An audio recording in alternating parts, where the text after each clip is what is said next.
Sir ಇವಾಗ 5 days break ಸಿಕ್ಕಿದೆ R C ಬಿಗೆ. ಇದು ಅಡ್ವಾಂಟೇಜ್ ಆಗುತ್ತೆ, ಡಿಸ್ಅಡ್ವಾಂಟೇಜ್ ಆಗುತ್ತೆ ಒಂದು. And Chahal ex R C ಬಿಯನ್ನು ನಾಳೆ ಅವರಿಂದ ಮ್ಯಾಜಿಕ್ ಮಾಡಿಬಿಡ್ತಾರಾ? ಓಕೆ, ಎಕ್ಸಲೆಂಟ್ ಕ್ವಶನ್ ಎರಡೂ. ನೋಡಿ, ಈ ಒಂದು ಮ್ಯಾರಥಾನ್ ರನ್ ಮಾಡಿರೋದು ಎಲ್ಲರೂ 14 ಲೀಗ್ ಪಂದ್ಯ, ನಮ್ಮವರು ಒಂದು ಕ್ವಾಲಿಫೈಯರ್ ಆಡಿರೋದು, 15 ಪಂದ್ಯ ನಾವು ಆಡಿದ್ದೀವಿ over a period of 2 months.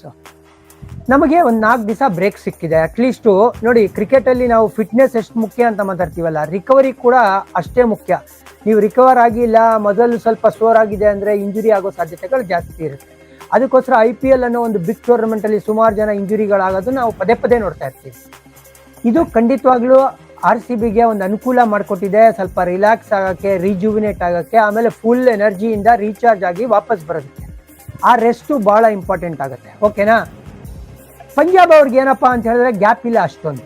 But ಅವ್ರೇನು ಹೇಳ್ತಾರೆ ಅಂದರೆ, ಗುರು ವೆನ್ಯೂ ಅಡ್ವಾಂಟೇಜ್ ನಮಗಿದೆ. ನೀವು ಲಾಸ್ಟ್ ಗೇಮ್ ಮಾಡಿದ್ದೆಲ್ಲಿ? ಮುಲ್ಲನ್ಪುರಲ್ಲಿ. ನಾನು ಲಾಸ್ಟ್ ಗೇಮ್ ಮಾಡಿದ್ದೆಲ್ಲಿ? ಅಹಮದಾಬಾದ್. ಇಲ್ಲೇ ನಡೀತಾ ಇರೋದು ಫೈನಲ್. ಸೊ ನೀವು ಯಾವ ರೀತಿ ನೋಡ್ತೀರಾ ಅನ್ನೋದ್ರ ಮೇಲೆ ಆಗುತ್ತೆ. ಒಂದು ಹಾಫ್ ಫುಲ್ ಅಂತ ನೋಡ್ಬೋದು, ಹಾಫ್ ಎಂಟಿ ಅಂತ ಕೂಡ ನೋಡ್ಬೋದು. ಹಾಗಾಗಿ ಇವ್ರಿಗೆ ಅಡ್ವಾಂಟೇಜ್ ಇದೆ, ಇವ್ರಿಗೆ ಡಿಸ್ಅಡ್ವಾಂಟೇಜ್ ಇದೆ ಅಂತ ಹೇಳೋಕ್ಕಾಗಲ್ಲ.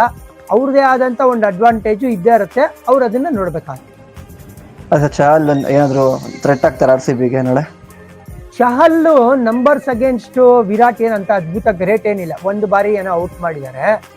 ಬಟ್ ಅಗೇನ್ ಚಹಲ್ ಅವರು ಬೌಲಿಂಗ್ ಹ್ಯಾಂಡ್ಗೆ ರಿಸ್ಟ್ಗೆ ಇಂಜುರಿ ಆಗಿದೆ, ಅವರು ಅಷ್ಟೊಂದು ಎಫೆಕ್ಟಿವ್ ಆಗಿ ಕಾಣ್ತಾ ಇಲ್ಲ. But again champion bowler, Tata IPL ಇತಿಹಾಸದಲ್ಲಿ ಹೈಯೆಸ್ಟ್ ವಿಕೆಟ್ ಟೇಕರು. ಹಾಗಾಗಿ ಮೇನ್ ಅಸ್ತ್ರ ಆಗ್ತಾರೆ ಅವರು ಪಂಜಾಬ್ ಕಿಂಗ್ಸ್ಗೆ. ಅವರು ಒಂದು ಹಂತಕ್ಕೆ ಥ್ರೆಟ್ ಅಂತಾನೆ ಹೇಳ್ಬೋದು. Thank you sir.